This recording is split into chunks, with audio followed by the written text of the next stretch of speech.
let's walk through Chase. So Chase is gonna come with a wall adapter, and that's how you can power it. If you don't have access to an outlet where you wanna play, you can get a battery bank like you would use to charge up your cell phone and an appropriate cable, and then you can take it anywhere. We do have links to some that we have used that we know work and we like, that you could purchase on like Amazon or something. So feel free to take a look at those if you wanna play remotely. But the Chase kit includes this wall adapter, which you can plug in to any outlet or extension cord to play. And then this end is just a barrel jack, and you're going to plug that in to the other end here. Now, why do we have this little guy? This is for safety. We do this little extension here. That way, when you plug it in, if for any reason this comes under pressure, it will actually release at that point, and it won't pull on where the other side is plugged into the outlet or where it's plugged into the device. When you plug it in, you're gonna notice if you take Chase and you flip it over, that the blue indicator light on the bottom starts blinking. That means that you've got power. If for some reason you're plugged in and that's not blinking, you don't have power to your device, and maybe you need to reach out to support or try another power source. Now, you can control Chase with the free SwiftPause app that you can download from the App Store or the Google Play Store, and you can also get the optional remote controller. You can order one if you'd like to use the physical remote as well. So let's walk through how to do that as well. So I know that my light is blinking here. I'm going to open up the SwiftPause app, click on Continue, and then I'm gonna click on Let's Play. That brings me to this little paw icon, and that's going to allow me to add this Chase device that I just plugged in. The device has to be plugged in for it to connect. It uses a Bluetooth connection. When I say Add Device, I'm gonna see the device listed on the screen. I'm gonna select it. You can give it a nickname, but you don't have to. And you'll see the little green light here that indicates that we're connected. Once I enter into that device, you'll see the light goes red, yellow, green, and we should be ready to play. You'll also see, as confirmation, that that blue light on the bottom has started to blink more slowly. So at first it blinks about once a second, and now it's blinking only about once every 3 seconds. That means it's connected. So I can take my finger and hold it onto the little thumb toggle on the screen and drag it up or down to go forward or reverse. So if I press and hold and drag it up, I will go one way, and if I go down, it goes in the other direction.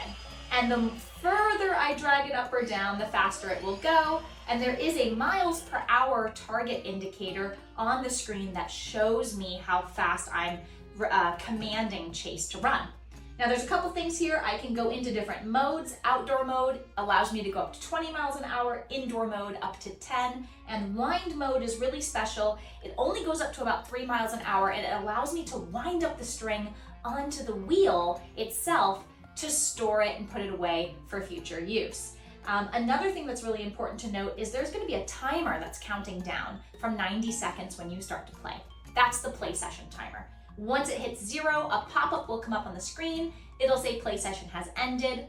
Super easy to start a new play session. You just say okay and you start to play again. Why do we have that? It's for safety. Time flies when you're having fun, and we like to have a physical reminder for you to see if your pup needs some water or to take a break. Let's talk about the remote. So the remote is an optional add-on. You can purchase the remote and run it with Chase. However, you cannot take over an existing connection. So if you're connected in the app and you try to turn on by pressing the button and run with the remote, it will not run Chase. This cannot take over an existing connected app. And vice versa. If I'm playing with the remote and connected, I can't take over that connection with the app. So this says my play session has ended here. I'm gonna say okay, and I'm also going to completely close out that app. Now that the app is completely closed out, I should be able to take over the connection with the remote. Now, the remote has just one button on the side here. If I press and hold that button, you'll notice that the light will eventually go red and it will turn off. And I can just press it one time and it will turn on. Now, it is going to look for a connection by blinking there. And once it connects to Chase, it will also do a little rapid vibrate to tell me that it has connected to the Chase drive. And the Chase Drive does the same thing as with the app. It will blink slowly once it's connected. And then the light will turn solid green when I first start to play. And that solid green light indicates that I have started the 90-second play session. I can also enter into different modes. I can go into slow mode by pressing the button 3 times. It'll vibrate to tell me that I've entered slow mode. Now it only goes a max of 10 miles an hour. Forward and reverse is just by using the thumb wheel. I can press that button 2 more times to enter wind mode, and that is going to allow it to go only to the max of 3 miles an hour. And note, you could press it 5 times from the beginning just to go straight into wind mode. And how do you get it go back to normal? You just turn it off by pressing and holding, and you turn it back on again, and it will always default to outdoor mode, which is 20 miles an hour. Now, one thing to note about the remote, and this is with any of our products or our kits, is that once the 90-second play session timer is over, the remote will turn off. So to play again, you have to turn it back on and reconnect. This does give you a warning, however. At 80 seconds into your play session, the remote will vibrate and the light will turn from solid green to solid red. In those last 10 seconds, if you don't want to stop playing, you can press that button until it turns green again. So you press it down and then let it off after about a second, and that will restart the play session without having to turn off, disconnect, and reconnect to start again.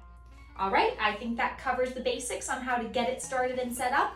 And if you're ever having any trouble and want to troubleshoot, you can look through our articles. You can also email us at support@swiftpause.com. But one of the main things that I like to do is determine if the issue is in the drive or in the actual course itself. So one surefire way, if it's not wanting to run right, is to just take the string off the drive unit and try to run the drive unit by itself. If it functions completely normally, then maybe you need to look at your course, the string, the tension, any of that stuff. But if the drive is having trouble running on its own, it might be time to reach out to support so that we can help you further. That's it for now, and happy running.